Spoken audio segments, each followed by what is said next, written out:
મંગલમ ભગવાન વીરો મંગલમ ગૌતમ પ્રભુ મંગલમ સ્થૂલિભદ્રાદિયા જૈનો ધર્મોસ્તુ મંગલમ.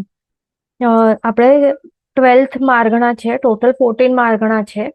તો 14 માર્ગણામાંથી આપણે હવે પહોંચ્યા છે 12th સમ્યક્ત્વ માર્ગણા ઉપર. તો એના જે પ્રતિભેદ છે, 5 પ્રતિભેદ જોઈ લીધા. કયા કયા જોયા? ઉપશમ સમ્યક્ત્વ, ક્ષાયિક સમ્યક્ત્વ, ક્ષાપશમિક સમ્યક્ત્વ, મિશ્ર સમ્યક્ત્વ અને સાસ્વાદન સમ્યક્ત્વ જોઈ લીધું. હવે છઠ્ઠું છે સમ્યક્ત્વ માર્ગણામાં છઠ્ઠો પ્રતિભેદ છે, છઠ્ઠું પોઈન્ટ ઓફ ડિસ્કશન છે મિથ્યાત્વ. તો મિથ્યાત્વ જે છે શું છે? આ કેવું મિથ્યાત્વ ભાવ ક્યારે આવે છે જીવને? એ ત્યારે આવે જ્યારે જે અનંતાનુબંધી જે કષાયો છે એ ઉદયમાં આવી જાય જીવને. જે અનંતાનુબંધી 4 છે, ક્રોધ માન માયા લોભ, આ કષાયો જ્યારે જીવને ઉદયમાં આવે તો જીવને મિથ્યાત્વ ભાવ પ્રગટ થાય છે. અને મિથ્યાત્વ મોહનીય ના ઉદયથી શું થાય છે? મિથ્યાત્વ ભાવ પ્રગટ થાય છે. એટલે શું હોય છે કે મેન અનંત અનુબંધી કષાયોનો ઉદય થાય તો મિથ્યાત્વ મોહનીય કર્મનું પણ ઉદય થઈ જાય. એટલે કહેવાય કે હવે જીવ મિથ્યા દૃષ્ટિ પણ એને પ્રાપ્ત થયું છે, અથવા તો મિથ્યાત્વ ભાવ પ્રગટ થયું છે જીવના આત્મામાં. અને હવે એને કેવી થઈ છે? જે એની જે બિલીફ છે એ વિપરીત થઈ ગઈ છે. જે જેવું છે તેવું નથી, પણ એનાથી વિપરીત હવે સમજણ એને વિપરીત સમજણમાં ચાલ્યો ગયો છે. જે પ્રભુએ જેવું કહ્યું છે, યથાર્થ જે સ્વરૂપ બતાવ્યા છે પદાર્થોના, તો એ સ્વરૂપને, એ સાચા સ્વરૂપને નહીં સ્વીકારે, પણ એનાથી વિપરીત જ ઊંધું જ એને એ માને, તો એવું મિથ્યા ભાવ પ્રગટ થાય છે જીવને. અને પહેલા ગુણસ્થાનકે પડી જાય છે. તો આવું હોય છે આ મિથ્યાત્વ ગુણસ્થાનક, એ ધ્યાન રાખવાનું. અને મિથ્યાત્વ ભાવ એવું હોય છે. તો અહીંયા જે સમ્યક્ત્વ માર્ગણાના જે 6 પોઈન્ટ ઓફ ડિસ્કશન અહીંયા કમ્પ્લીટ થાય છે. હવે એક્સ્ટ્રા અહીંયા શું કહે છે કે સમ્યક્ત્વ માર્ગણામાં જે અહીંયા સમ્યક્ત્વ શબ્દ છે, સમ્યક્ત્વ શબ્દ સમ્યક અને મિથ્યા એ બંને ભાવનો ઉપલક્ષણથી સંગ્રહ કરનાર છે. એટલે જેમ આપણે પહેલા જ કહ્યું કે સમ્યક્ત્વ માર્ગણામાં એવું જે અહીંયા મિથ્યાત્વ પણ અહીંયા બતાવે છે, તો એનું એ મિનિંગ નહીં સમજવાનું કે સમ્યક્ત્વ નું કઈ પ્રકાર છે મિથ્યાત્વ, કારણ કે એ બંને ઓપોઝિટ છે, વસ્તુ જ ઓપોઝિટ છે. પણ અહીંયા માર્ગણા છે, એમાં પોઈન્ટ ઓફ ડિસ્કશન અહીંયા બતાવે છે. તો એમાં સમ્યક અને મિથ્યાત્વ બંને ભાવો અહીંયા બતાવે છે. અહીંયા આપણને એ ધ્યાન રાખવાનું. એવી જ રીતે જે ભવ્ય માર્ગણામાં પણ આપણે શું જોયું? ભવ્ય માર્ગણામાં અભવી જીવોનું પણ બતાવ્યું છે. સંઘની માર્ગણામાં અસંગની જીવોનું પણ બતાવ્યું છે, અસંગનીપણું પણ બતાવ્યું છે. આહાર માર્ગણા છે, આહાર માર્ગણામાં અનાહાર પણ બતાવ્યું છે. તો એવી રીતે આપણને ધ્યાન રાખવાનું કે બધી માર્ગણાઓ ભલે નામ જે પણ છે, તો એ એના પ્રકાર નથી, એના જે શું છે એમાં માર્ગણાની અંદર પોઈન્ટ ઓફ ડિસ્કશન્સ છે, અલગ અલગ રીતથી શું થઈ શકે, તો તે અહીંયા એનું સંગ્રહ કરવામાં આવેલું છે. ધ્યાન રાખવાનું. તે અહીંયા શાસ્ત્રાર્થ ભગવંત કહે છે. હવે 13th માર્ગણા કઈ છે? સંઘની માર્ગણા છે આ. તો એના 2 પોઈન્ટ્સ છે. સંઘની માર્ગણામાં કયા કયા છે? એક તો સંઘની અને અસંઘની, એવી રીતે 2 પોઈન્ટ્સ છે. તો તે આપણે સમજી લઈએ. તો મન પર્યાપ્તિથી અથવા દીર્ઘકાલિકી સંજ્ઞાથી વિશિષ્ટ મનોવિજ્ઞાન વાળા જીવો તે સંઘની, અને વિશિષ્ટ મનોવિજ્ઞાન રહિત તે અસંઘની, એવી રીતે કહે છે. સંઘની એટલે કેવા જીવો છે? જેની અંદર શું રહેલી હોય છે? દીર્ઘકાલિકી સંજ્ઞા રહેલી હોય છે, અને સંઘની જીવ કહેવાય છે. દીર્ઘકાલિકી સંજ્ઞા એટલે કે કેવી હોય છે? આપણે એક્ઝામ્પલ માટે લઈએ તો આપણે બધા દીર્ઘકાલિકી સંજ્ઞા વાળા જીવ છે. એટલે કે જે હમણાં પ્રેઝન્ટમાં જે પણ આપણું ડિસિઝન્સ આપણે લઈએ ને, તો તે આપણે વિચારણા કરીને, જે આપણા પાસ્ટના કઈ એક્સપિરિયન્સ થયા હોય, તો એના બેઝ ઉપર આપણે કે એવી રીતે વિચારણા કરી શકીએ, અરે મારા સાથે આવું થયું હતું પહેલા, તો હમણાં આ સિચ્યુએશન પર પાછી આવી છે, તો મને હવે ધ્યાન રાખવું પડશે ને એવી રીતે નહીં કરવાનું. તો એવી રીતે આપણે વિચારણા કરી શકીએ. પાસ્ટનું વિચારણા કરી શકીએ, ફ્યુચરનું પણ વિચારણા કરી શકીએ કે ફ્યુચરમાં મારી સાથે આવું જો હમણાં આ વર્તમાનમાં આવી રીતે હું વર્તન કરીશ તો ફ્યુચરમાં આવું મારી સાથે થશે, પાપની સજા મળશે. કે એવી રીતે આપણે ડિસિઝન્સ લઈ શકીએ છીએ, થિંકિંગ કરી શકીએ છીએ, એટલે વિચારણા એવી રીતે કરી શકીએ છીએ. એટલે શું, વર્તમાનમાં કાંઈ પણ આપણને સિચ્યુએશન આપણી સમક્ષ આવી હોય તો એનું હવે શું કરવાનું, તો એ ડિસિઝન્સ આપણે પાસ્ટ એક્સપિરિયન્સીસ અને ફ્યુચરમાં શું થઈ શકશે તો એ બધું વિચારણા કરીને આપણે હમણાં પ્રેઝન્ટમાં આપણે ડિસિઝન્સ લઈ શકીએ છીએ. તો એવી જે મનમાં વિચાર કરવાની જે શક્તિ છે એ કેવી કહેવાય, વિશિષ્ટ શક્તિ કહેવાય. એને કહેવાય દીર્ઘકાલિકી સંજ્ઞા છે, તે આપણા પાસે છે. એટલા માટે આપણને શું સંજ્ઞી જીવ કહેવાય છે. અને બીજી રીતે આપણે કહીએ તો મનોપર્યાપ્તિ આપણે પૂરી કરી છે, એ ધ્યાન રાખવાનું. મનોપર્યાપ્તિ આપણે પૂરી કરી છે, આપણા પાસે મન રહેલું છે અને મન રહેલું છે અને એ મન દ્વારા આપણે વિશિષ્ટ રીતે આપણે વિચારણા આવી લેવલની વિચારણા કરી શકીએ છીએ, બધું ઉહાપો વગેરે વધારે વિચારણા કરી શકીએ છીએ. તો આવી વિશિષ્ટ મનોવિજ્ઞાન વાળા જે જીવો છે એને સંજ્ઞી જીવો કહેવાય છે. અને અસંજ્ઞી એટલે કે શું, જે વિશિષ્ટ મનોવિજ્ઞાન રહિત હોય તેને અસંજ્ઞી કહેવાય. એટલે જે અસંજ્ઞી જીવ કેવા હોય છે, હવે એને વિચારવાનું કે એમના પાસે બિલકુલ પણ મન હોય જ નહીં. એમના પાસે પણ મન હોય પણ એ કેવું કહેવાય, આટલી શક્તિ વાળું નહીં હોય કે આટલી બધી વિચારણા કરી શકે આ લેવલની આપણી જેવી. વિશિષ્ટ મનોવિજ્ઞાન નહીં કહેવાય, પણ વિશિષ્ટ મનોવિજ્ઞાન નહીં હોય પણ અલ્પ વિકસિત મન હોય, આટલું ડેવલપ નહીં હોય મન, ખૂબ અંડર ડેવલપ્ડ મન હોય એટલે આટલી બધી વિચારણા નહીં કરી શકે. ફોર એક્ઝામ્પલ આપણે મચ્છરનું એક્ઝામ્પલ લઈએ.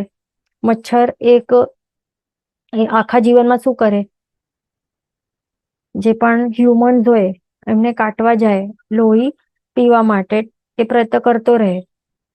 અને એ માણસ શું કરે છે, જ્યાં જ્યાં જેટલી વખતે ગયો હશે તો મચ્છરને ભગાડ્યો હશે અથવા તો મારવાનો પ્રયત્ન કર્યો હશે મનુષ્યોએ, છતાં પણ એ હમણાં પ્રેઝન્ટમાં હમણાં કાટવા જઈ રહ્યો છે કોઈ માણસને, ચાલના કરી નથી શકતો આટલી કે અરે પાસ્ટમાં આ માણસે મને મારવાની કોશિશ કરી હતી તો મને હવે એને કાટવા નહીં જવું જોઈએ, નહીં તો ફ્યુચરમાં મારું મૃત્યુ પણ થઈ શકશે.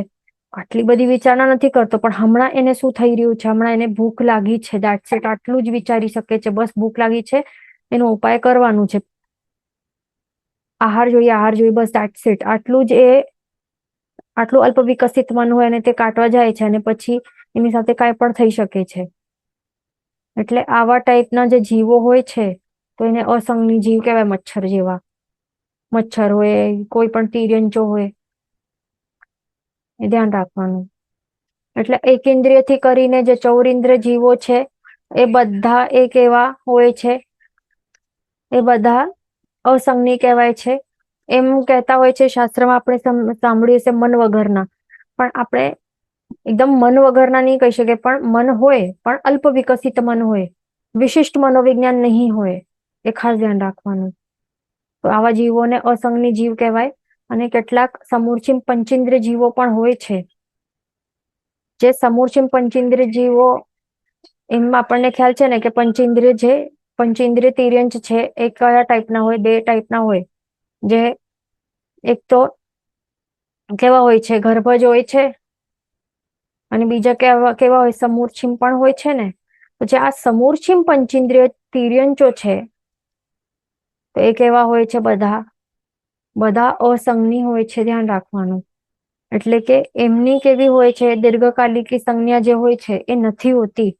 એ આટલી વિશિષ્ટ રીતે મનોવિજ્ઞાન નથી હોતો એમનો કે એ વિચારણા કરી શકે હમણાં હું કેવી રીતે વર્તન કરું, એટલે વિચારણા નથી કરતા. ના પાસ્ટ ના ફ્યુચર કાંઈ નહીં.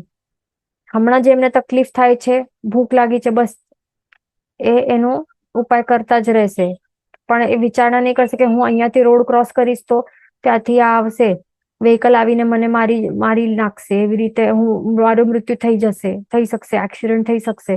તો આવું એ આટલા બધું આટલું વિચારણા નથી કરી શકતા. તો આવા પણ હોય છે તિર્યંચ સમૂર્છિમ પંચેન્દ્ર જીવો. હવે આગળ આપણે ચાલતું નેક્સ્ટ કઈ છે માર્ગણા, 14મી માર્ગણા છે. તે છે 14th અને લાસ્ટ વાળી છે, તે છે આહારી માર્ગણા. તો આહારી માર્ગણા અથવા તો ટેબલમાં આહાર માર્ગણા પણ છે, પણ અહીંયા આહારી આપણને સમજવાનું, કારણ કે આહારી હોય ને બીજા અનાહારી હોય. બે પ્રકાર શું છે એમાં, એક આહારી છે અને બીજું છે અનાહારી. તો તે આપણે સમજી લઈએ. જે ભવધારણીય શરીર લાયક ઓજ આહાર, લોમ આહાર અને કવલ આહાર એ 3 પ્રકારમાંથી યથાસંભવ આહારવાળા તેને આહારી કહેવાય છે. ફર્સ્ટ ઓફ ઓલ, ભવધારણીય શરીર એટલે કે શું? જે એમને મૂળ શરીર જે જીવોને મળેલું હોય છે ને, તો એમની વાત ચાલી રહી છે અહીંયા. જે સમજો કે મનુષ્ય ભવ છે, મનુષ્ય ભવ વાળું કોઈ જીવ છે, તો એને મૂળ શરીર કયો મળ્યું છે? ઔદારિક શરીર છે ને, તે ધ્યાન રાખવાનું. કોઈ દેવતા હોય કે નારકી હોય તો એમનું ભવધારણીય શરીર કયું કહેવાય? વૈક્રિય શરીર કહેવાય. કોઈ તિર્યંચ હોય તો એમનું ભવધારણીય શરીર કયું કહેવાય? ઔદારિક શરીર કહેવાય. એટલે ધ્યાન રાખવાનું. તો ભવધારણીય શરીર લાયક શું હોય છે? 3 પ્રકારના જે આહાર છે. કયા 3 પ્રકારના આહાર છે અહીંયા દેખાય છે આપણને? એક તો છે ઓજ આહાર, બીજું છે લોમ આહાર અને ત્રીજું છે કવલ આહાર. ઓજ આહાર એટલે કે શું? અપર્યાપ્ત અવસ્થામાં તેજસ કાર્બન શરીર વડે ગ્રહણ કરાતો આહાર, તેને ઓજ આહાર કહેવાય છે. એટલે હવે જીવ સમજો અપર્યાપ્ત અવસ્થામાં રહેલું હોય છે. દેટ મીન્સ એને સ્વયોગ્ય પર્યાપ્તિ હજી પૂર્ણ નથી કરી. સ્વયોગ્ય પર્યાપ્તિઓ પૂર્ણ નથી કરી અને એમના પાસે હમણાં હવે સ્વ યોગ્ય પર્યાપ્તિ પરિપૂર્ણ નથી કરી શક્યો અને અપર્યાપ્ત અવસ્થામાં છે. બરાબર. તો આવી સ્થિતિમાં એના પાસે કયા શરીરો છે? તેજસ અને કાર્બન શરીર છે. તો એ તેજસ અને કાર્બન શરીર વડે એ શું કરશે? એ આહાર ગ્રહણ કરશે અને તેને શું કહેવાશે? ઓજ આહાર. એટલે હવે કોઈ પણ જીવ, અહીંયા સમજો કે અહીંયા એનું મૃત્યુ થયું, આ સ્થાનકે એનું મૃત્યુ થયું, બરાબર, અને બીજા ભાવમાં એ હવે જાય છે, બીજે ક્યાંક આવે છે, આત્મા ટ્રાવેલ કરીને અહીંયા આત્મા આવી ગયો. હવે આત્માને શું જોશે? આત્માને બધું બનાવવું પડશે ને પોતાનું. તો એના માટે એને શું પેલા ગ્રહણ કરવું પડશે? આહાર તો ગ્રહણ કરવું પડશે ને. તો આ વખતે આત્મા પાસે કોઈ શરીર છે?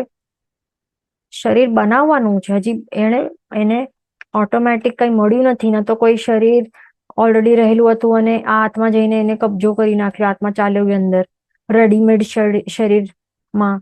તો એવું તો કઈ નથી ને, નથી થતું આવું કઈ. પણ બધા જ આત્માને કમ્પલસરીલી મૃત્યુ બાદ જાય, બીજો ભાવ સ્ટાર્ટ કરે, તો એના માટે એને પોતાનું શરીર સ્વયં બનાવવું પડે છે. તો એ શરીર બનાવવા માટે એને શું કરવાનું છે? આહાર ગ્રહણ કરવાનું છે. તો આહાર ક્યાંથી ગ્રહણ કરશે? એના પાસે મોઢું છે, હાથ છે? નથી કાંઈ પણ. શરીર બનાવ્યો જ નથી ને હજી. તો આહાર કેવી રીતે ક્યાંથી ગ્રહણ કરશે? આવી અપર્યાપ્ત અવસ્થા. હજી એ અપર્યાપ્ત અવસ્થા કહેવાય, કારણ કે પર્યાપ્તિ, સ્વયોગ્ય પર્યાપ્તિ હજી પરિપૂર્ણ નથી કરી, શરીર પર્યાપ્તિ પરિપૂર્ણ નથી કરી. તો પછી આહાર એટલે કેવી રીતે ગ્રહણ કરશે? તો એના પાસે આ તેજસ અને કાર્બન શરીર રહેલું છે ને, તો તેજસ શરીર કાર્બન વડે એ શું કરશે? આહાર ગ્રહણ કરશે અને તેને આવી રીતે ગ્રહણ કરેલા આહારને કહેવાય છે ઓજ આહાર. એ ધ્યાન રાખવાનું. તો આવી રીતે એ આહાર ગ્રહણ કરશે. ઓકે. તો આવી રીતે આહાર પર્યાપ્તિ પરિપૂર્ણ થશે. એ ધ્યાન રાખવાનું. પછી આગળ ચાલતા એ પછી પર્યાપ્તિ પરિપૂર્ણ કરશે. અને પછી શરીર પર્યાપ્તિ પરિપૂર્ણ થઈ જાય તો પછી ત્યાર પછી શું આહાર કેવી રીતે ગ્રહણ કરશે? પછી ઓજ આહાર ગ્રહણ નહીં કરે. એક વખત શરીર પર્યાપ્તિ પરિપૂર્ણ થઈ જાય ને, શરીર બની ગયું, તો પછી શરીર દ્વારા જ એ આહાર ગ્રહણ કરશે. શરીર બનાવી દીધું ને એને પોતાનું. તો હવે જે શરીરમાં સેલ્સ છે, આપણા પાસે પણ સેલ્સ છે ને, સાયન્સમાં ભણ્યું હશે આપણે, સ્કૂલ કોલેજમાં, તો સેલ્સ દ્વારા જ આવી રીતે આપણે કે બધા બીજા જીવો ટ્રી હોય તો ટ્રી, જે પણ સમજો, કોઈ પણ જીવો. તો એ શું કરી શકે છે? એનું જે શરીર છે, ત્વચા છે, એના દ્વારા એ આહાર ગ્રહણ કરે છે. તો તેને શું કહેવાય છે? લોમ આહાર કહેવાય છે. આપણે પણ સમજો કે હવે કોઈ રસોઈયો હોય ને, જે આખા દિવસમાં એ કામ કરતો હોય, રસોઈયો કિચનમાં કે જે પણ, તો એનું લોમ આહાર બહુ વધારે માત્રામાં થઈ જતું હોય છે. એટલા માટે એ પછી જમવા બેસે ને તો બહુ વધારે વાપરી નહીં શકે, એવું હોય છે. કારણ કે એનું જે શરીર છે ને, શરીરમાં સેલ્સ છે, તો એ સેલ્સ દ્વારા તે આહારના જે પૂતગલો પણ હોય ને, બધા જે આહારના પૂતગલો જે પણ બનાવી રહ્યો છે આઈટમ્સ કિચનમાં, તો એ બધામાંથી પૂતગલ કન્ટિન્યુઅસલી એ શું થતા હોય છે? બહાર નીકળતા હોય છે, ફવારાની જેમ. તો આત્મા શું કરે? શરીર દ્વારા, એની ત્વચા દ્વારા એ આહાર ગ્રહણ કરતો જાય છે. તો એને કહેવાય લોમ આહાર. એટલે લોમ આહાર પણ એ કિચનમાં કામ કરતા વ્યક્તિનું લોમ આહાર પણ ત્યાં ચાલુ હોય. એના કારણે પછી શું થાય? જ્યારે જમવા બેસે તો આટલું એ ઓછું વાપરે, થોડું. એટલે થોડો ઓછો વાપરે તને પેટ ભરી જાય એનું, એવું હોય. ઓકે. અને આપણે સમજો કે પાણીમાં પણ બેઠા હોઈએ ને, તો પાણી એ બધું ઓબ્ઝોર્બ કરતો હોય. લોમ આહાર, એને પણ લોમ આહાર કહેવાય, એવું હોય. પછી ત્રીજો આહાર કયો છે? કવલ આહાર. તો કોળિયાથી મુખ દ્વારા લેવાતો આહારને કવલ આહાર કહેવાય છે. એટલે જે આપણે જમવા બેસીએ, થાળીમાં બધું ભોજન હોય, અને પછી આપણે એ કોળિયા બનાવીએ, બાઇટ્સ બનાવીએ, અને પછી આપણે મુખમાં નાખીએ, અને આપણે જે આ પ્રોસેસ દ્વારા જે આપણે વાપરતા હોઈએ, એવા ટાઈપથી આહાર લેતા હોઈએ, એને કહેવાય કવલ આહાર કહેવાય છે. ધ્યાન રાખવાનું. તો આ 3 પ્રકારના જે આહાર છે, તો એ જે પણ બહુધારણીય શરીર લાયક, જેના જેવા શરીર હોય, તો એ જેવી રીતે પોતપોતે જેવી રીતે આહાર વાપરતા હોય જીવો, આ 3માંથી, તો એવા જીવોને આહારી જીવ કહેવાય છે. પણ જે જીવો આ 3 આહારથી રહિત હોય, આ 3 આહાર લેતા જ નહીં હોય, આ 3 ટાઈપના, તો આવા જીવોને શું કહેવાય છે? અનાહારી કહેવાય છે આવા જીવોને. એટલે ન તો એ તૈજસ કાર્બન શરીર વડે આહાર લેતા હોય, ન તો લોમ આહાર આવી રીતે શરીર દ્વારા લેતા હોય, ન તો મુખ દ્વારા લેતા હોય કવલ આહાર. તો એવા જીવોને અનાહારી કહેવાય છે. એ ધ્યાન રાખવાનું. તો આવા અનાહારી અવસ્થામાં ક્યાં રહેલા હોય? સિદ્ધ ભગવંત રહેલા હોય ને, સિદ્ધ ભગવંત બધા અનાહારી અવસ્થામાં હોય. પ્લસ જે જીવો ભાવ બદલતી વખતે આત્મા શું હોય? અનાહારી અવસ્થામાં હોય છે ને. અનાહારી પદમે ગ્રહયા વિગવય અનંત, દૂર કરી તે દીજે અનાહારી શિવ સંત. એમાં આપણે કહેતા હોય ને આ દુહામાં, કે વિગ્રહ ગતિ કરતા આપણે કેટલી વખત આવી રીતે અનાહારી અવસ્થા આપણે ટેમ્પરરીલી મળી છે. તો આપણે અનાહારી એવા સિદ્ધ ભગવંતો પાસેથી આપણે શું માંગી રહ્યા છે? કે આપણને આવી પરમનન્ટ અનાહારી અવસ્થા આપની જેમ મને પણ પ્રાપ્ત થાય. તો એ આપણે માંગી રહ્યા છીએ, એવું હોય છે. ઓકે. આ ટેમ્પરરી હોય બદલતી વખતે. અહીંયા મૃત્યુ પામીને અહીંયા જવાનું છે, તો વિગ્રહ ગતિ કરતો અહીંયાથી અહીંયા આવે તો ત્યાર સુધી અનાહારી અવસ્થા. પણ જે સમય અહીંયા આવી જાય તો તરત ફર્સ્ટ સમયમાં જે ચાલુ થઈ જાય, એનું શું ચાલુ થઈ જાય? ઓજ આહાર સ્ટાર્ટ થઈ જ જાય. આહાર પર્યાપ્તિ સૌથી પહેલા પૂરી કરે પહેલા જ સમયમાં જીવ, એવું હોય છે. ધ્યાન રાખવાનું. એટલે મેન એ છે ને, આહાર સંજ્ઞા આપણી એવી ગાઢ આપણે કરેલી છે કે તૂટતી નથી. એ જ આપણને તોડવાની છે આ ભાવમાં. એટલા માટે જેટલું આપણને આહારને ત્યાગ કરવાનો પ્રયત્ન કરીએ, જે આસક્તિ છે તોડવાનો પ્રયત્ન કરશું, તો એટલું જલ્દીથી અનાહારી પદ મળશે આપણને. પણ એવું ટેસ્ટી ટેસ્ટી ખાવાનું મન થશે, અરે મને આ ખાવું છે, તે ખાવું છે.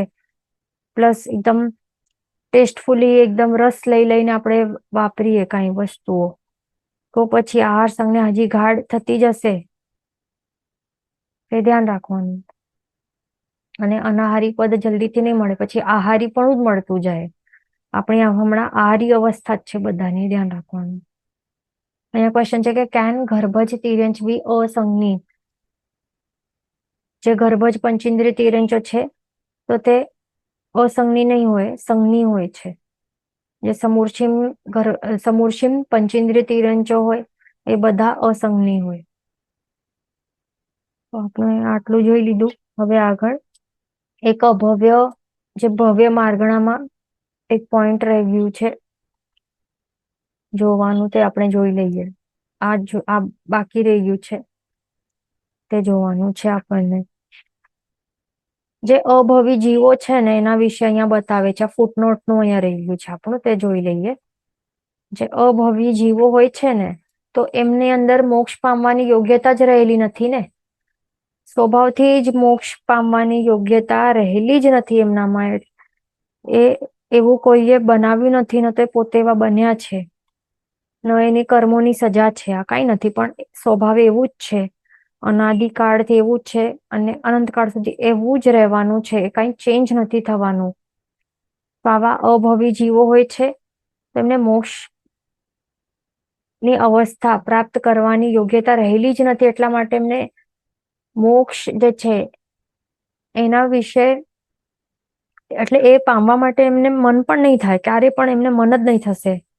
ન તો એમને એવી ટેન્શન પણ નહીં થશે કે અરે મને મોક્ષ મળશે કે નહીં, મારું જે આ જે જન્મ મરણનું જે આ ચક્રવ્યૂહ છે એનો અંત થશે કે નહીં, એવું કઈ ટેન્શન, કઈ ટેન્શન જ નહીં હોય. જે પણ એ કરશે ને બધું, દાન, શીલ, તપભાવ જે પણ કરશે બધું સંસારના સુખ માટે કરશે. પણ કાંઈ પણ એ મોક્ષલક્ષી સાધના આરાધના કાંઈ નહીં કરે, ક્યારે પણ એ કરશે જ નહીં. ભલે ચારિત્ર પણ માખીની પાંખ ડૂબે નહીં, એને પણ તકલીફ નહીં થાય, માખીની પાંખને પણ આટલું એકદમ સરસ ઉત્તમ કોટીનું ચારિત્રનું પાલન કરશે. પણ એ પણ કેવી રીતે પાલન કરશે? આત્મામાં ચારિત્ર ભાવ પ્રગટ થશે નહીં, પ્રગટેલું નહીં હોય. એવા લેવલનું એ ચારિત્ર પાડવા છતાં પણ અંદર મિથ્યાત્વ રહેલું હશે, પહેલા ગુણ સ્થાનકે જ રહેલું હશે જીવ. એ ધ્યાન રાખવાનું. એનાથી ઉપર એ આવી જ શકશે નહીં. રીઝન શું છે? કારણ કે આટલું બધું એ કરશે, એ પણ બધું મોક્ષ, કંઈ પણ એક આરાધના સાધના પણ મોક્ષ પદ માટે એ નહીં કરશે જીવ, પણ જેના દુઃખ તકલીફ છે એ મટાડવા કરશે, સુખ પ્રાપ્ત કરવા માટે કરશે. અને એના કારણે પછી એ નવગ્રહ સુધી પણ એને, નવગ્રહ દેવલોક સુધી પણ એ જઈ શકશે. ત્યાં પણ એ આટલું સુખ સંપત્તિ, રિદ્ધિ, સિદ્ધિ, આટલું ઉચ્ચ એવું શું કહેવાય, દેવલોકમાં આટલું ઉચ્ચ સ્થાન પણ મળી શકશે, પણ અનુત્તરમાં નહીં જઈ શકશે. તેઓ નવગ્રહ સુધી જઈ શકશે એવું હોય છે આ અભવી જીવો માટે. જે પણ સમ્યક્ત્વના જે સિદ્ધાંતો છે એમાં એને માન્યતા, એટલે કે એ બિલીવ કરશે જ નહીં. એમાં મોક્ષ છે એમાં બિલીવ જ નહીં કરશે.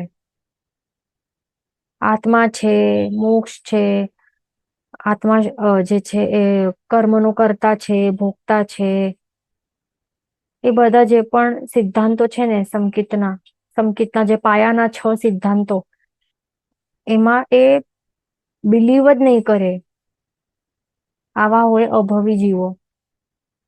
પ્લસ તેઓ જે અહીંયા ઉત્તમ ભાવો પણ એમને નહીં મળે. જે અહીંયા ઉત્તમ ભાવો બતાવે છે ને, આ બધા ઉત્તમ ભાવો પણ તેઓ આખા જે એનું સંસાર ચક્ર ચાલી રહેલું હશે ને, એ તો અનંતકાળ સુધી ચાલતું રહેશે, ચાલતું રહેશે, ચાલતું રહેશે. આખા અનંત જે પણ એનું અનંત જે ભવો કરતા રહેશે ને, અનંત ભવો, એમાં ક્યારે પણ તેમને આ જે ભાવો છે, ઉત્તમ ભાવો કહેવાય, જે અભવીને ક્યારે નહીં મળી શકે. તો આવા ક્યારેય એમને નહીં મળશે, માત્ર ભવી જીવોને આ મળી શકશે. ધ્યાન રાખવાનું. એટલે ઇન્દ્ર પણ માત્ર ભવી જીવોને મળે, અભવીને ક્યારે પણ ઇન્દ્ર બની જ નહીં શકે. આવું હોય, ખાસ ધ્યાન રાખવાનું. બીજું એ ધ્યાન રાખવાનું, જે બીજું પોઈન્ટ કે જે ઇન્દ્ર હોય ને, એ બધા ઇન્દ્ર સમકીર્તિ હોય, સમ્યક દૃષ્ટિ જીવો રહેલા હોય છે બધા ઇન્દ્ર. કોઈ પણ ઇન્દ્ર મિથ્યાત્વી નહીં હોય. હવે કોઈ જીવ મૃત્યુ પામીને અહીંયાથી ઇન્દ્ર બન્યો, તો એનું ત્યાં તે ઉત્પત્તિ થઈ. સ્ટાર્ટિંગમાં એમના પાસે સમ્યક્ત્વ નહીં પણ હોય, પણ પછી જે ત્યાં દેવ વિમાન જે એમના રહેલા હોય, તો ત્યાં એમને જે એ બુક, દિવ્ય બુક વાંચવાની હોય છે કે હવે એમને શું કર્તવ્ય છે, એમનો રોલ શું છે, એમનું પાત્ર શું છે, એ બધું એમાં લખેલું હોય છે. જેમ કે આ જીવ, પર્ટિક્યુલર જીવ એ ઇન્દ્ર તરીકે ઉત્પન્ન થયા છે, સૌધર્મેન્દ્ર ઇન્દ્ર સમજો. તો સૌધર્મેન્દ્ર તરીકે એ ઉત્પન્ન થયા છે આ જીવ. તો હવે એ જીવ ઉત્પન્ન થશે, અહીંયા બર્થ થશે દેવશૈયા ઉપર. ઓકે, 48 મિનિટ્સમાં, એટલે કે એક અંતર મુહૂર્તમાં એમનું શરીર આખું યુવાન અવસ્થામાં એ બની જશે, ક્રિએટ થઈ જશે. અને પછી એ શું કરશે, એ અહીંયા ન્યૂ આવ્યો છે, એને કઈ ખબર નથી શું કરવાનું શું નહીં કરવાનું. શું કરશે, જે એના વિભાગ છે દેવ વિમાનમાં, ત્યાં એ જવાનું હોય એમને, અને એ બુક છે એમની પર્ટિક્યુલર પોતાના જે એ ભાવમાં કરવાનું હોય છે. એટલે કે હવે એ ઇન્દ્ર પદવી ઉપર એ આવવાનું છે એ જીવ. એના માટે એ રોલ શું છે, કર્તવ્ય શું છે, શું કરવાનું શું નહીં કરવાનું, એ બધું એ જ્યારે વાંચશે ને, ત્યારે એને સમ્યક દર્શન પ્રગટ થાય. આ ઇન્દ્રના જીવને, કોઈ પણ ઇન્દ્રનો જીવ હોય તો ત્યારે એ સમકીર્તિ, ત્યારે સમ્યક દર્શન ગુણ એને પ્રગટ થાય. ધ્યાન રાખવાનું. અને એ બધા ઇન્દ્ર કમ્પલસરી સમકીર્તિ હોય છે. કોઈ પણ મિથ્યાત્વી જીવને આવો ઉચ્ચ પદવી કોઈ પણ મિથ્યાત્વી જીવને નહીં પ્રાપ્ત થાય. ધ્યાન રાખવાનું. એટલે પહેલા ભલે ઉત્પત્તિ ટાઈમે નહીં હોય સમકીર્તિ, પણ પછી એ વાંચે, એ વાંચ્યા બાદ જેનું કર્તવ્ય વાળી જે બુક છે વાંચે બાદ એમનામાં સમ્યક્ત્વ દર્શન ગુણ પ્રગટ થઈ જાય છે. પછી બીજું છે અનુત્તર દેવપણું. જે અનુત્તર દેવપણું છે, તો એ સૌથી ઉપરમાં ઉપર હોય છે ને આ દેવલોક, અનુત્તર દેવ વિમાન, નવગ્રહ દેવ વિમાન કરતા પણ ઉપર હોય. તો ત્યાં કોઈ પણ અભવી જીવ ક્યારે નહીં જઈ શકે. એટલે માત્ર ને માત્ર ત્યાં જનારા બધા ભવી જીવ હોય છે. એટલે અભવી ક્યાં સુધી જઈ શકે, નવગ્રહ વિમાન સુધી જ તેઓ ઉત્પન્ન થઈ શકે છે દેવો. પછી ચક્રવર્તીપણું. જે ચક્રવર્તીપણું કોઈ અભવ્ય જીવને નહીં મળે, એ બધા ભવી જીવને જ આવું ઉચ્ચ પદવી મળી શકે. ખાસ ધ્યાન રાખવાનું. મનુષ્યમાં ઉચ્ચ પદવી જે પણ અહીંયા કહેવાય છે ને, એ બધા આવા ઉત્તમ ભાવો જે છે એ કોઈ પણ અભવીને મળી નહીં શકે, એમનામાં યોગ્યતા રહેલી જ નહીં હોય. તો આપણે જે પણ સાંભળ્યું હોય, જે પણ વાર્તાઓ, શુભમ ચક્રવર્તી, બ્રહ્મદત્ત ચક્રવર્તી, તો આપણને એ પર્ટિક્યુલર ભાવનું આપણને ખ્યાલ છે કે તેઓ પડ્યા હતા, એમના ભાવો પડી ગયા હતા, બરાબર. અને 7મી નરકમાં એટલે 99 બંધ કરીને પછી ચક્રવર્તી પણ પ્રાપ્ત કરીને પછી 7મી નરકમાં ગયા હોય, એવા ચક્રવર્તી પણ હોય. પણ એ બધા આવા હોવા છતાં પણ ભવી જીવો હોય. એટલે આ બ્રહ્મદત્ત ચક્રવર્તી કે શુભમ ચક્રવર્તી બંને કેવા છે, ભવી જીવો જ છે. ખાસ ધ્યાન રાખવાનું. પછી વાસુદેવ પ્રતિ વાસુદેવ પણ કેવું છે, આ ભવી જીવોને જ પ્રાપ્ત થાય, અભવી પણ નહીં બની શકે આવા. પ્રતિ વાસુદેવમાં એક્ઝામ્પલ છે રાવણ, જરાસંઘ, આ બધા કેવા છે પ્રતિ વાસુદેવ. વાસુદેવમાં કૃષ્ણ મહારાજ, પછી લક્ષ્મણ, એ બધા કેવા છે, એ પણ ઉત્તમ જીવો છે, ઉત્તમ ભાવ વાળા છે. આ ભલે તેઓ પછી નરકે ગયા છતાં પણ એ બધા ભવી છે, અભવીને આવા પદવી નહીં મળે. બલદેવ પણ, નારદ પણ, એ પણ નહીં મળે અભવીઓને. બળદેવમાં કોણ હતા, રામચંદ્ર રાજા, તે બળદેવ હતા. નારદ પણ, એ બધું કોઈ પણ અભવીને નહીં મળે. પછી કેવલી હસ્તે દીક્ષા, ગણધર હસ્તે દીક્ષા, તો એટલે કે શું, કોઈ કેવલી ભગવંત હોય કે ગણધર ભગવંત હોય, એમના હાથથી કોઈ અભવીને દીક્ષા પણ નહીં મળી શકે. એટલે એમના હાથથી જ આપણને દીક્ષા મળે, તો જેમને પણ મળી હોય તો એ ભવી જ હોય. અભવીઓને એવું સૌભાગ્ય પ્રાપ્ત પણ નહીં થઈ શકે. પછી સંવત્સરી દાન, એટલે કે શું, જે દીક્ષા સ્વીકારતા પહેલા જે 1 વર્ષનું સંવત્સરી દાન, જે તીર્થંકર ભગવંતના જે આત્મા હોય છે રાજા તરીકે, તેઓ સંવત્સરી દાન આપતા હોય તો એમના હાથથી જે અભવી જીવોને દાન પણ નહીં મળે, એટલે માત્ર ભવી જીવોને જ એમના પ્રભુના હાથથી દાન મળી શકે. પછી શાસન અધિષ્ઠાયક દેવ દેવીપણું, પછી લોકાંતિક દેવપણું. તો આ દેવપણું પણ એ કેવા હોય છે? માત્ર ભવી જીવોને જ મળી શકે. અભવી જીવો આવા ઇમ્પોર્ટન્ટ રોલ્સ પણ એ નિભાવી નહીં શકે. શાસન અધિષ્ઠાયક દેવદેવી કેવા હોય? કઈ આવા તેવા નહીં હોય, પણ એમણે પ્રતિજ્ઞા લીધી હોય. ક્યાં સાક્ષાત જયારે જે આપણા તીર્થંકર ભગવંત હોય ને, સમોવર શરણે બિરાજમાન હોય, જયારે ધર્મતીર્થની સ્થાપના થતી હોય, બધા ગણધર જીવો તેઓ આ દ્વાદશાંગીની રચના કરે, બીજા ઘણા બધા સાધુ સાધ્વીની એટલે કેટલા બધા સર્વવીરતી સ્વીકારે, કેટલા દેશવીરતી સ્વીકારે, કેટલા સમ્યક્ત્વ, કેટલાને પ્રગટ થાય ગુણ. એ જ વખતે શાસન અધિષ્ઠાક દેવ દેવી પણ નિયુક્ત થાય. તેઓ પોતે આવે કે હું શાસનનો રક્ષા કરીશ, એવી પ્રતિજ્ઞા લે તેઓ ત્યાં સમસ્ત ચતુર્વિધ સંઘની સામે પ્રભુની આજ્ઞા લઈને. તો એવા જે શાસન અધિષ્ઠાક દેવ દેવી હોય તો તેઓ પણ માત્ર ભવી બની શકે. અભવી એવું પદવી એમને પણ નહીં મળી શકે. લોકાંતિક દેવ પણ, જે નવ લોકાંતિક દેવ હોય તે પણ માત્ર ભવી જીવો જ બની શકે. એમનું એવું કેવું હોય, સરસ એવું પ્રોટોકોલ હોય કે દીક્ષા માટે પ્રભુને વિનંતી કરવા જાય ને એવા હોય. ત્રૈંસ્ત્રિંશદ દેવ પણ, દેવોના અધિપતિ પણ, જે પણ દેવોના અધિપતિ બને તો તે પણ કોઈ અભવી નહીં બની શકે, માત્ર ભવી જીવો જ બની શકે છે. પછી ત્રૈંસ્ત્રિંશદ દેવ પણ એટલે જે ગુરુ ટાઈપના હોય ને દેવો, તો એ પણ માત્ર ભવી જીવો બની શકે. પછી પરમાધામી પણ, એ પણ માત્ર ભવી જીવો હોય. બધા પરમાધામી હોય ને 15 ટાઈપના બધા ભવી જીવો જે મોક્ષની યોગ્યતા વાળા હોય, તે કઈ અભવીના જીવો નહીં હોય. આપણને લાગતું હશે કે અરે તે તો અભવી જ હશે, કેટલું તકલીફ કરે, તકલીફ આપે છે નારકીના જીવોને કન્ટિન્યુઅસલી, તો એ તો અભવી જ હશે ને, કારણ કે એમને બહુ મજા આવતી હોય દુઃખ પહોંચાડવા માટે નારકીના જીવોને, એવું આપણને લાગતું હશે ને. પણ એવું નહીં, અભવી નથી. તેઓ બધા કમ્પલસરી બધા ભવી જ હોય. તો રીઝન શું છે? રીઝન આ છે કે જે પરમાધામી દેવો છે ને, એ કયા ઓન વિચ બેસિસ તેઓ સજા આપતા હોય. ફર્સ્ટ ઓફ ઓલ એ વિચારવું, આ વિચારવા જેવું છે વસ્તુ. જે નારકી જે પણ હોય ને, નારકીના જીવો કુંભીમાં ઉત્પન્ન થાય. જે કુંભીઓ રહેલી હોય તો કુંભીની અંદર ઉત્પન્ન થાય. પછી એક અંતર્મુઠમાં શરીર આટલું મોટું થઈ જાય કે કુંભીમાં ન સમાઈ શકે. આવું મોટું થઈ જાય ને અંદરની અંદર, અને પછી ત્યાંથી ખેંચી ખેંચીને બહાર કાઢે એમને, હાથ પગ તૂટી જાય ને, ઠેઠ ત્યાંથી કરીને એમના જેટલું પણ આયુષ્ય હોય નારકીના, ત્યાર સુધી એમને તકલીફ આપે. પણ કયા બેસિસ ઉપર આ તકલીફ આપે છે? તો એ જ આન્સર છે કે ભવી જીવો હોય.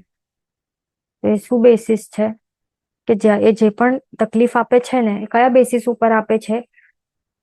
હવે એક નારકીનું જીવ છે, આ એક જીવ છે નારકીનું, એક જીવ છે આ બીજું જીવ છે જે પણ છે.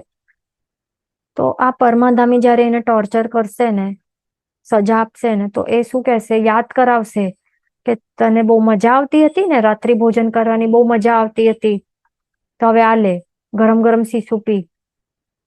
એટલે મેન તો આ એક એક્ઝામ્પલ. બીજું એક્ઝામ્પલ, બીજા જીવને શું કહેશે કે તને માંસ વગેરે જે શું હોય છે, માંસ મદિરા ખાવા પીવાનું બહુ મન થતું હતું, બહુ ખાતું હતું ને, આ બધું બેસી બેસીને આ બધું ખાતું હતું, બિયર વાઇન બધું બહુ ગમતું હતું ને પીવાનું, નોનવેજ બધું વાપરતો હતો ને તું બેસી બેસીને, તો હવે આ લે કરીને એવી રીતે જે પણ સજા આપશે એવી રીતે.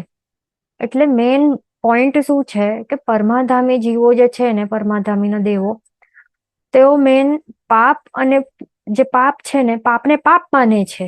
મેન એની માન્યતા કેવી છે? આ પાપને પાપ જ માને છે, અને આ બધા જીવોને એમનું પાપ યાદ કરાવીને સજા આપે છે. એટલે આ પાપ છે એ કરવા જેવું નહીં હતું, તે કર્યું છે એટલે એના માટે તને અહીંયા સજા ભોગવવા માટે અહીંયા તારું ઉત્પત્તિ થઈ છે અને આ સજા ભોગવ. એટલે પાપને યાદ કરી એટલે કરવા જેવું નથી પાપ, તો તે બધું જે શાસ્ત્રમાં કહ્યું છે એ બધા જે પણ પાપો છે જે કરવા જેવા નથી, તો એ બધા એને ખ્યાલ છે કે આ કરવા જેવા નથી આ બધી વસ્તુઓ, અને આ જીવે આ બધું કર્યું છે એટલે એ યાદ કરાવશે, કરાવીને સજા આપશે. એટલે મેન એના ઉપરથી એમ કહી શકાય છે કે આ ભવી જીવો છે, કારણ કે એ પાપને પાપ માને છે કે પાપને કરવા જેવું નથી. શું છે? પાપને હેય માને છે અને તે યાદ કરાવીને સજા આપે છે. પણ બીજું જે ઓન ધ સેકન્ડ હેન્ડ જે પણ આપણને ખ્યાલ છે કે એમને શું કશાયો રહેલા હોય છે, એને ટોર્ચર કરવામાં બહુ મજા આવતી હોય વગેરે જે પણ છે, તો એની સજા પણ એને પછી આગળ ચાલીને એને તો મળશે કર્મની. પણ જે ભવીપણું જે છે એની અંદર, તો એનું રીઝન આ છે. ઓકે, હવે છે યુગલિક મનુષ્યપણું. તો યુગલિક અવસ્થા, જે યુગલિક મનુષ્યો અને બીજા આપણા જેવા મનુષ્યો હોય જે યુગલિક નથી, તો આપણા જેવા મનુષ્ય હોય ને તો એ ભવી અને અભવી બંને બની શકે. પણ જે યુગલિક ટાઈપ વાળા મનુષ્ય છે ને માત્ર ભવી જીવો જ બને, એ ધ્યાન રાખવાનું. કારણ કે યુગલિક અવસ્થા પણ કેવી હોય, જે યુગલિક મનુષ્ય એકદમ કેવા હોય, આવા આપણે જેવા વક્ર જળ એવા નહીં હોય, પણ કેવા હોય એકદમ ભોળા હોય, ધ્યાન રાખવાનું.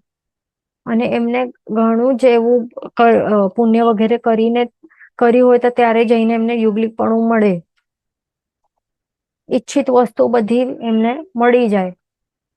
બહુ વધારે ભૂખની પણ વેદના નહીં હોય, એટલે અશાતા વેદનાનું બહુ વધારે ઉદય નહીં હોય વગેરે.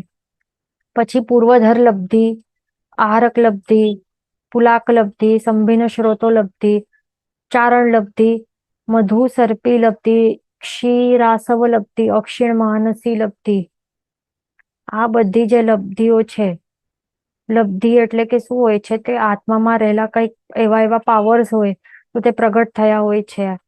એના કારણે એ બધું એવું આકાશમાં જઈ ઉડી શકે છે કે કોઈ પણ વસ્તુ ખાલી નહીં થાય, તો એવા ટાઈપનું એ બધું એ કરી શકે છે લબ્ધિ દ્વારા. તો આ બધી લબ્ધિઓ પણ કોઈ એવા અભવી જીવોને પ્રગટ નહીં થાય આત્મામાં, પણ માત્ર ભવી જીવોને થાય. એ ધ્યાન રાખવાનું. જે આ લબ્ધિઓ છે પણ જીવ જ્યારે એ જીવ પ્રગટ ક્યારે થાય, જ્યારે મુનિ પણ એ પ્રાપ્ત થાય, સમ્યક્ત્વ પ્રગટ થાય. સમ્યક્ત્વ પ્રગટ થયા બાદ એને પછી અપ્રમત્ત અવસ્થા વગેરેમાં એને પછી એને બંધ થાય, આ બધી લબ્ધિઓ પ્રગટ થાય, એવું હોય છે આ. તો આવી અવસ્થામાં થોડી કોઈ અભવી જીવ આવી શકે છે, તો પહેલા ગુણસ્થાનકથી ઉપર જ આવી નહીં શકે, એ ધ્યાન રાખવાનું. પછી છે જિનેન્દ્ર પ્રતિમાને ઉપયોગી પૃથ્વી કાયાદિકપણું. આ પણ ઇમ્પોર્ટન્ટ છે કે જિનેન્દ્ર જે આપણે પૂજા કરવા જઈએ ને દેરાસરમાં, તો જે પણ જિનેન્દ્ર પ્રતિમાને ઉપયોગી પૃથ્વી કાયાદિપણું, એટલે સમજો કે પ્રતિમા છે, પ્રભુની અહીંયા પ્રતિમા છે, તો પ્રતિમા બનાવવા માટે જે પણ, હવે પ્રતિમા હશે સ્ફટિકની હોય કે રત્નની હોય કે રત્ન મણિ કે માટીની હોય કે કોઈ કાષ્ટની હોય, હા, અથવા તો કોઈ ટાઈપના પથ્થરની હોય, એટલે માર્બલ વગેરે કોઈ એવા કોઈ પણ ટાઈપના જે આ બધા પૃથ્વીકાયથી બનેલી હોય, તો એ બધા પૃથ્વીકાયના જીવો જે પણ ઉપયોગ થયા છે, કોઈ પણ જીની ભગવાનની પ્રતિમાઓ કેટલી છે, કેટલી બધી છે આખા વિશ્વમાં, કેટલી બધી હશે, કેટલી આવી હોય, શું કહેવાય, શાશ્વતી હોય અને કેટલી અશાશ્વતી હોય. તો જે પણ હોય, શાશ્વતી હોય કે અશાશ્વતી, પ્રભુની પ્રતિમામાં જે પણ એ બનાવવા માટે જે પણ પૃથ્વીકાય જીવોનો ઉપયોગ થાય, એ બધા જીવો કેવા હોય, કમ્પલસરી ભવી જ હોય. કોઈ પણ એક પણ અભવીનો જીવ ત્યાં આવી નહીં શકે, એટલે એમને આવું સૌભાગ્ય પ્રાપ્ત નહીં થઈ શકે કે તે પોતે જિનેન્દ્ર પ્રતિમા ને બનાવવા માટે ઉપયોગી બની શકે. હવે આપણે પૂજા કરવા જઈએ તો ત્યારે પણ પ્રભુના અભિષેક કરવા માટે જઈએ, તો એમાં શું હોય છે, જલ હોય એટલે અપકાયના જીવોનો ઉપયોગ થાય છે. સચિત જલ હોય, સચિત જલ હોય, પછી શું હોય, ફૂલ ચડાવીએ આપણે, કોઈ ફૂલ હોય, જલ હોય, કે દીવો કરવા માટે આ હોય ને, દીવો એમાં શું હોય, અગ્નિકાયના જીવો હોય, તેવું કાયના જીવો હોય. તો એ બધા જે પણ પ્રતિમાને ઉપયોગી જે પણ એકેન્દ્ર જીવો હોય, વનસ્પતિ કાય આવી જાય કે અપકાયના જીવો આવી જાય કે પૃથ્વી કાય, એટલે ફૂલ કે દીવોની આ અગ્નિ કે પૃથ્વી કાય જે પણ આ બધું જે આપણે કહીએ બધા જ જીવો એ માત્ર ભવી જીવો જ બની શકે છે, ઉપયોગમાં આવી શકે છે. અભવીનો એક પણ જીવ તે ઉપયોગમાં નહીં આવી શકે. પછી છે ચક્રવર્તીના 14 રત્નપણું. જે પણ ચક્રવર્તી જીવ હોય એના 14 રત્ન પ્રગટ થાય. તો એ 14 રત્ન જે પણ હોય, એકેન્દ્રિય રૂપે હોય કે પંચેન્દ્રિય રૂપે જે પણ હોય, બધા 14 રત્ન જે પણ બને છે એ બધા જ ભવી જીવો જ હોય. અભવી જીવોને આ ચક્રવર્તીના 14 રત્ન પણ નહીં બની શકે. પછી આગળ શું છે, સમ્યક જ્ઞાન, દર્શન, ચારિત્ર, શુક્લ પક્ષીપણું. તો આવા ટાઈપનું જે પણ આત્માની અવસ્થાઓ છે તો એ પણ માત્ર ભવી જીવોને જ પ્રાપ્ત થઈ શકે છે. સમ્યક જ્ઞાન, સમ્યક દર્શન, સમ્યક ચારિત્ર, રત્નત્રયની જ્યારે રત્નત્રયી આત્મામાં પ્રગટ કોને થઈ શકે, માત્ર જે ભવી જીવોને જ પ્રગટ થઈ શકે. એ તો ઓબ્વિયસ છે, કારણ કે અભવીના જીવો તો પહેલા ગુણસ્થાનક કે મિથ્યા દૃષ્ટિ ગુણસ્થાનકથી ઉપર તો ચડી ક્યારે નીકળી શકવાના જ નથી. તો પછી એમને આ બધું તો ચોથા ગુણસ્થાનકે મળે ને, સમ્યક જ્ઞાન, સમ્યક દર્શન, સમ્યક ચારિત્ર. ચોથા ગુણસ્થાનક ઓનવર્ડ એમને મળે બધું જીવને, તો એ માત્ર ભવી જીવને જ પ્રાપ્ત થઈ શકે. શુક્લ પક્ષી પણ એટલે એક તો હોય આ અમાવસ્યા હોય તો એમાં શું હોય, મૂન જ નહીં હોય.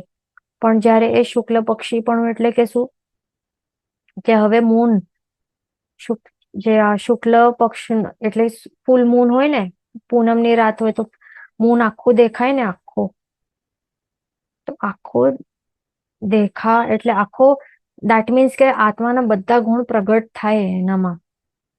એ પ્રગટ થવા માટે એક પ્રોસેસ હોય ને, કે મૂન જે છે શુક્લ પક્ષ એટલે થોડુંક દેખાય ચાંદો, પછી થોડુંક વધારે દેખાય, પછી થોડુંક વધારે દેખાય, થોડુંક વધારે દેખાય, આમ કરીને પછી આખો દેખાય ને શુક્લ પક્ષમાં. 15 ડેઝ ઓફ શુક્લ પક્ષ આપણને ખ્યાલ છે ને, એકમ બીજ, સુદ એકમ, સુદ બીજ, સુદ એક, આવી રીતે ચાલીને 15th ડે આવે ત્યારે શું આવે, સુદ પૂર્ણિમા આવે. તો એ જે ફેસ છે, આ ફૂલ મૂન જે દેખાવાનું જે ફેસ છે, આત્માના જે ગુણો સાથે કમ્પેર કરવાનું, કે આત્મામાં પહેલા તો કેવું છે, ગુણ પ્રગટ થયા નથી. પછી ધીરે ધીરે એમાં ભવિતવ્યતા પ્રગટ થાય, ધીરે ધીરે કરીને પછી એમાં ગુણો પ્રગટ થાય, માર્ગાનુસારી વગેરે ગુણો પ્રગટ થતા પછી યોગ્યતા આવે, સમ્યક્ત્વ ગુણ પ્રગટ થાય વગેરે. તો એ જે આવું ફેસીસ છે ને આ આત્માના કોઈ પણ જીવના, તો જે આગળ વધતો હોય છે જીવ, તો એને કહેવાય શુક્લ પક્ષી. પણ ગુણો પ્રગટ થવાના ટ્રેક ઉપર આગળ વધી રહ્યો હોય તો એ કોને થઈ શકે, એ અભવ્ય જીવને નહીં થઈ શકે, પણ માત્ર ભવી જીવોને થઈ શકે, બતાવે છે અહીંયા. પછી છે જીનેન્દ્રના માતા પિતા પણ. કોઈ પણ તીર્થંકર ભગવાનનું ના માતા પિતા એમના એમ કોઈને પણ નહીં મળી શકે, પણ જે ભવી જીવ હોય, મોક્ષ પદને પ્રાપ્ત કરનાર જે કરવાના હોય, તો એવા જીવોને જ આવું માતા પિતા પણ પ્રાપ્ત થઈ શકે, અભવીને નહીં મળે. પછી યુગ પ્રધાન પણ ઇત્યાદિ. તો યુગ પ્રધાન એટલે કે યુગ એટલે કે 10 વર્ષ, તો 10 વર્ષમાં એટલે કે એવા કોઈ આચાર્ય ભગવંત હોય જેમને યુગ પ્રધાન એવી પદવી મળેલી હોય, પ્રાપ્ત થયેલી હોય. આપણે સાંભળ્યું હશે કે યુગ પ્રધાન એવા આચાર્ય ભગવંત આવા એમ. તો આવા જે યુગ પ્રધાન આચાર્ય ભગવંત હોય, તો એ પણ આવી પદવી, આવી ઉત્તમ પદવી, તો એ પણ અભવીને નહીં મળી શકે, પણ માત્ર ભવી જીવોને મળી શકે. આ ચંદ્રશેખર વિજયજી મહારાજ સાહેબને લગભગ મળી છે આ પદવી. તો એ પણ એવા જે હોય ને એકદમ ભવીજી હોય એમને જ મળી શકે છે, એ ખાસ ધ્યાન રાખવાનું. હવે આગળ ચાલીએ. આવી રીતે અભવ્ય જીવોને કેવી કેવી મોક્ષ પદવી તો મળી જ નહીં શકવાની, પણ આ બધા ઉત્તમ ભાવો પણ નહીં મળી શકશે ક્યારે. તો એ અહીંયા આપણે ભણ્યું. હવે આગળ ચાલશું નેક્સ્ટ પોઈન્ટ ઉપર. નેક્સ્ટ ગાથા આપણને આગળ સ્વીકારવાની છે. ગાથા નંબર છે આ 46. તો તે બધાને સ્વીકારવાની છે, એક સાથે ગ્રહણ કરશું. નર ઘઈ પણિંદી તસ ભવ સન્ની અહખાય ખઈ અસમત્તે મુખોણાહાર કેવલ તંસણ નાણે ન સેસુ. લગભગ કઈ બુક્સમાં અહીંયા પણિંદી નથી, પણંદી છે, તો એ રોંગ છે. પણિંદી આ અણી હોવું જરૂરી છે. ઓકે, ધ્યાન રાખવાનું. પાછું એક વખત ગ્રહણ કરશું. નરઘઈ પણિંદી તસ ભવ સન્ની અહખાય ખઈ અસમત્તે મુખોણાહાર કેવલ દંસણ નાણે ન સેસુ. શબ્દાર્થ ગાથાર્થ સમજી લઈએ શું છે. નર એટલે કે મનુષ્ય, ઘઈ એટલે કે ગતિ, પણિંદી એટલે કે પંચેન્દ્રિય જાતિ, તસ એટલે કે ત્રસ્કાય, ભવ એટલે કે ભવ્ય, સન્ની એટલે કે સંગની, અહખાય એટલે કે યથાખ્યાત ચારિત્ર, ખઈ અસમત્તે એટલે ક્ષાયિક સમ્યક્ત્વમાં, મુખો એટલે કે મોક્ષ છે, અનાહાર એટલે કે અનાહાર, કેવલ દંસણ એટલે કે કેવલ દર્શન, નાણે એટલે કે કેવલ જ્ઞાનમાં, ન એટલે કે નથી, શું નથી, મોક્ષ નથી, શું એટલે કે શેષ માર્ગણાઓમાં. ગાથાર્થમાં શું બતાવે છે કે મનુષ્ય ગતિ, પંચેન્દ્રિય જાતિ, ત્રસ્તકાય, ભવ્ય, સંજ્ઞી, યથાખ્યાત ચારિત્ર, ક્ષાયિક સમ્યક્ત્વ, અનાહાર, કેવલ દર્શન અને કેવલ જ્ઞાનમાં મોક્ષ છે અને શેષમાં નથી. તો એવી રીતે અહીંયા કહે છે. તો તે આપણે સમજવાનું છે વિશેષાર્થમાં. એટલે મેન અહીંયા શું કહે છે કે આ કેટલી વસ્તુઓ બતાવી છે અહીંયા, આ બધી કાઉન્ટ કરશું તો કેટલી છે. મનુષ્ય ગતિ, પંચેન્દ્રિય જાતિ, ત્રસ કાય, ભવ્ય, સંજ્ઞી 5, યથાખ્યાત ચારિત્ર 6, 7 ક્ષાયિક સમ્યક્ત્વ 8, અનાહાર 9, કેવલ દર્શન અને કેવલ જ્ઞાન. આ 10 વસ્તુઓમાં મોક્ષ છે. ઓકે, આ મોક્ષ છે અને શેષમાં નથી, બાકીમાં મોક્ષ નથી. એટલે મેન અહીંયા આપણી એનાથી આગળ આપણે શું 14 માર્ગણાઓ વિશે આપણે બધી સમજણ ગ્રહણ કરીને, તો 14 માર્ગણામાં હવે આપણને શું જોવાનું છે, મોક્ષ શેમાં છે શેમાં નથી, તો એ વિચારણા કરવાની છે ને આપણને.